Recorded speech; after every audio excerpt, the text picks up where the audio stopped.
Hi everybody, this is Ronan for RonanBeckerman.com, and this video is a response to a comment made on the 10 free HDRI spherical sky maps post on the blog by Alex Stark.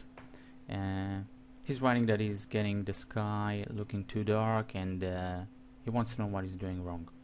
So I hope I can make this clear for him and for all of you too. I'll use the MS House scene to showcase how I use HDRI lighting in my scenes. Okay, so first thing, I'm using a Hdri light dome to load up the HDRI. As you can see, it is placed inside a texture slot. I call it image sky, and I've loaded a Hdri HDRI map in here. I'll open up the materials. So this is the material. After I made it, I just drag and dropped it, put it right in there, and I also loaded up the same map into the environment slot, so I can see it at the background. Currently I have a pure light image HDRI at the background. I'll just switch them, instance, so you can see it back there. A few things to pay attention to. The camera settings I'm using are as follows. I'm using a very physical camera. f-stop is set to 11, shutter speed 100, and film speed 100. I'll talk more about this, actually write more about this in a post that I'll do later on about the HDR lighting, but this is kind of a thumb rule of how to expose a scene that is partially cloudy and get good exposures from real photography in real world.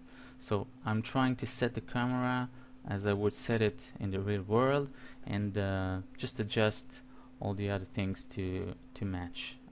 This way I can just switch HDRIs as I please, keep the camera settings the same, and I know I can get consistent results. I'll show you later how I make the switch and how the scene looks when this switch is made. So I've loaded up the Hdri HDRI with the Viz People Non-Commercial HDRI version 1.03. It is a tweaked version. I'll write about it later on, exactly what I did here. So I've loaded it up. I made the mapping type spherical, and you can play with the rotation, the position of the sun. You can also play with the horizon, with the vertical rotation, and this is the value to pay attention to. Since the camera settings are basically the same, I adjust the HDRI to match with the rendering multiplier. This multiplier is in effect at render time, so that I can see the map as is in the viewport. So let's just get it rendering started. Okay, so this is the map. It's loaded up. Render overall multiplier at 1, render multiplier at 1. I'll start the active shade using Hdri RT version 2.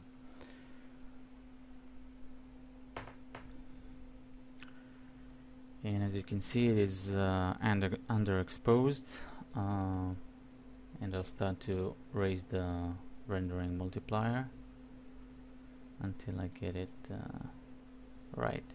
Now the way to get it actually right is by sampling the values of the pixels in the areas that the light directly falls upon.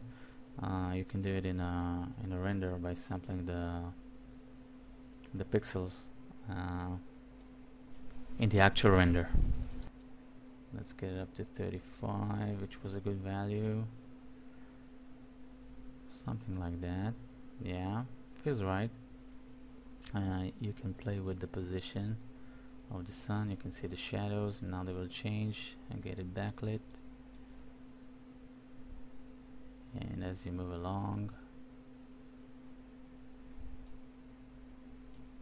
and now from the left side, we should see exactly nice long shadow. Yep. Okay, so this is how you do it.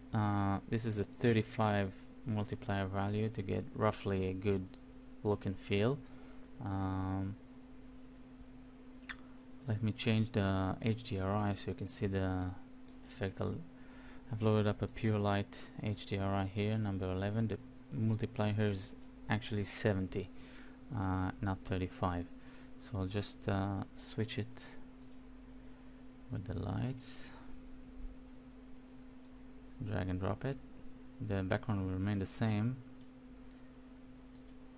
I'll need to change it in the environment slot too. Okay.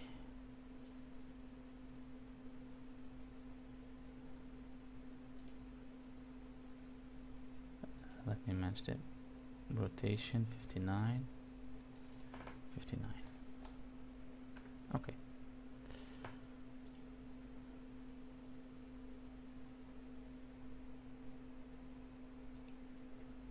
So as you can see, I just changed the HDRIs and I'm getting a different look.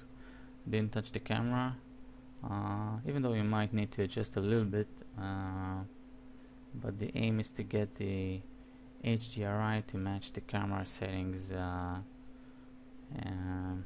will fit in the real world for the same scenario. This is how I try to do it anyways.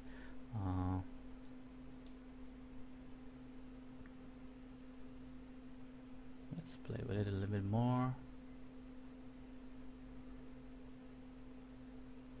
So I hope this helps with getting the HDRI to look good. I'll get back the previous one here.